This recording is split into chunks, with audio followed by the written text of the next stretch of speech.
Hey y'all, come spend the day with me as a superintendent for Brasford and Gorey on a healthcare project located in Central Texas. I start my morning off by grabbing some caffeine, checking a few emails, and going over some crane plans for some upcoming work we got going on.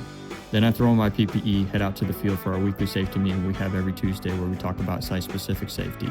Then I head back to the trailer, hop into our schedule update meeting, and talk about any progress made, constraints, and just overall update the schedule. And I have a quick check-in with one of our mechanical trade partners before heading back out to site. Then I hop in the buck hoist and have a nice conversation with our operator, Ken, before he ultimately drops me off on the third floor to check on some progress. We're currently in the finishing stages on this floor, ceiling tile going in, and have spinal paint on the walls. Here I'm taking a few dimensions for a dam we need to install.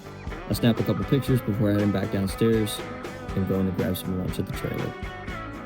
On Tuesdays, we have our MEP check-in meeting where we talk all things mechanical, electrical, and plumbing. Then I head back out to the job site, pull up a sticky mat, and throw in some booties, where I'm about to meet one of our plumbers to discuss some upcoming plumbing work we have going on the existing side of the hospital above ceiling. After that, I check in with our B&G guys installing doors and hardware for us and make sure they got everything they need for the next day. Then I head back to the trailer, grab a quick protein bar, enter some time into our timesheets, and then head back out to the job and do some final checks and close up the job site for the day. Then it's time to head back, pack up my bags, and lock up the trailer for the day before heading off to the gym. Appreciate y'all following along for a day in the life as a superintendent with Brasford and Gorey.